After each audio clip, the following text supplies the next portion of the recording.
नमस्कार मित्रों, वेद और पुराण हमें आध्यात्मिक और अलौकिक जगत के कई रहस्यों का परिचय करवाते हैं, जिन्हें जानकर कोई भी मनुष्य अपने जीवन की गति को सुधार सकता है। आपने हमारी प्रस्तुति वैकुंठ लोक भाग 1 और 2 में वैकुंठ लोक के कई रहस्यों को जाना। आज की इस प्रस्तुति में हम वैकुंठ लोक कैसा दिखाई देता है और हमारे शास्त्रों में वैकुंठ लोक का कैसा वर्णन किया है, साथ में मोक्ष के बारे में भी इस प्रस्तुति के माध्यम से आपको बताएंगे। आध्यात्मिकता एवं ज्ञान वृद्धि हेतु हमारी चैनल धर्म लोक को सब्सक्राइब करें।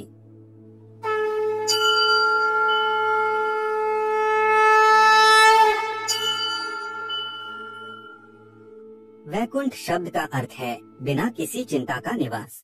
वे का मतलब होता है नहीं और कुंठ का मतलब होता है चिंता। इसके अलावा वैकुंठ शब्द की और भी व्याख्या की गई है, जैसे कि जहाँ कुंठा न हो। कुंठा यानी निष्क्रियता, अकर्मण्यता, निराशा, हताशा, आलस्य और दरिद्रता। इसका मतलब यह हुआ कि वैकुंठ धाम ऐसा स्थान है जहाँ कर्महीनता नहीं है, निष्क्रियता नहीं है, अकर्मण्यता नहीं है, निराशा नहीं है, हताशा नहीं है, आलस्य नहीं है, दरिद्रता नहीं है, ऐसा परम पवित्र धाम। पद्म पुराण के पाताल खंड में वैकुंठ के कई नाम बताए गए हैं, जैसे कि मोक्ष, परम पद, अमृत, विष्णु मंदिर, अक्षरधाम, परम धाम, वैकुंठ, शाश्वत पद, नित्य धाम, परम व्योम, सर्वोत्कृष्ट पद तथा गोलोक धाम। अब हम पद्म पुराण के पाताल खंड में वैकुंठ का जो वर्णन किया गया है, इसके बारे में बताते हैं, तो इसका श्रद्धा पूर्वक श्रवण करें। पद्म पुराण में बताया गया है वैकुंठ लोक अनेक जनपदों से व्याप्त है। वह रत्नमयी मकानों, विमानों और मणिमय महलों से सुशोभित है। इस वैकुंठ के मध्य भाग में भगवान श्री हरि की साकेत नगरी है, जिसके चारों दिशा में 4 द्वार है। पूर्व के द्वार पर चंड प्रचंड नाम के द्वारपाल, दक्षिण के द्वार पर भद्र सुभद्र नाम के द्वारपाल, पश्चिम के द्वार पर जय विजय नाम के द्वारपाल तथा उत्तर के द्वार पर धाता विधाता नाम के द्वारपाल रहते हैं। वैकुंठ में भगवान विष्णु के असंख्य पार्षद निवास करते हैं। पार्षद का मतलब होता है देव भक्त या प्रभु के सहायक। इन पार्षदों का रूप भी भगवान विष्णु के जैसा ही होता है। यह पार्षद गले में कौस्तुभ मणि की जगह वनमालाएं धारण करते हैं। इन पार्षदों को समय समय पर समाज को सार्थक संदेश देने के लिए श्री हरि विष्णु उन्हें पृथ्वी पर भेजते रहते हैं। वैसे तो श्री हरि के असंख्य पार्षद है, लेकिन उनमें से 16 पार्षद मुख्य है। विश्वक्सेन, जय विजय, बल और प्रबल। इनके बारे में कहा जाता है कि यह भक्तों का मंगल करते हैं और भगवान की लीला में सहयोग करते हैं। जय और विजय नाम के पार्षदों को श्राप मिलने के कारण धरती पर रावण और कुंभकर्ण के रूप में जन्म लेना पड़ा था। चंड प्रचंड, कुमुद और कुमुदाक्ष श्री हरि के भक्तों के लिए अति कृपालु बनकर सेवा करते हैं। शील, सुशील व सुषेण श्री हरि के भावुक भक्तों का बराबर ध्यान रखते हैं।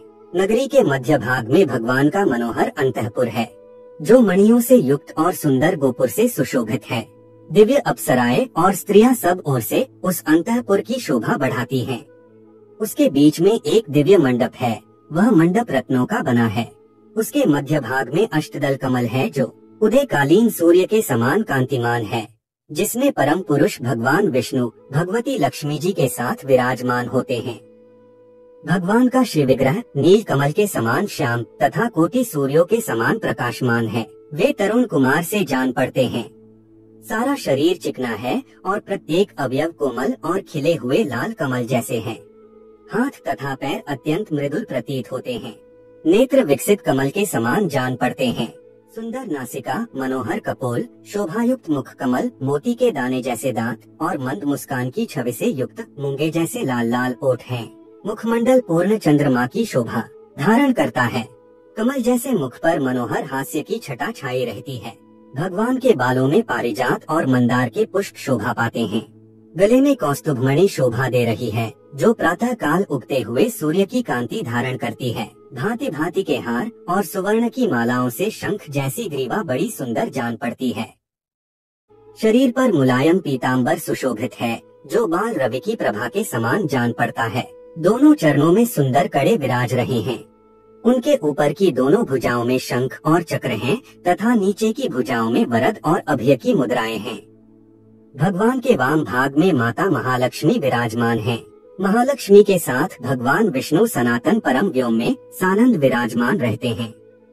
विमला, उत्कर्षणी, ज्ञाना, क्रिया, योगा, ग्रही, सत्या तथा ईशाना, ये सब परमात्मा श्रीहरि की पटरानियां हैं। यदि कोई वैकुंठ को प्राप्त कर लेता है तो वह जीवन और मृत्यु के इस निरंतर चक्र से मुक्त हो जाएगा, अर्थात वह संसार के इस सागर से मुक्त हो जाएगा और इसी को मोक्ष कहते हैं। मोक्ष के भी कई प्रकार होते हैं और इसके बारे में भी आपको जानकारी होनी ही चाहिए। साहुज्या मोक्ष, यहाँ जीव परमात्मा में विलीन हो जाता है, अर्थात आत्मा अपनी पहचान खो देती है।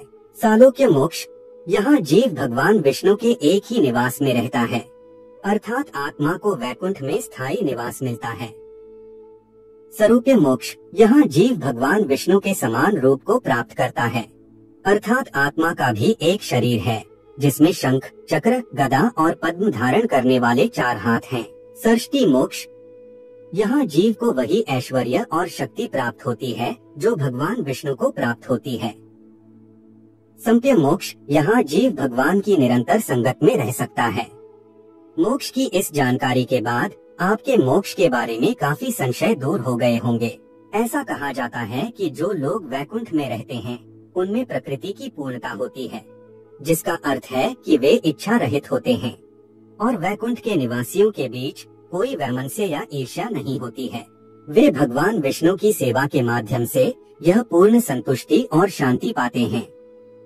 इस प्रकार वैकुंठ के निवासियों और उनके भगवान के बीच भी पूर्ण सामंजस्य है।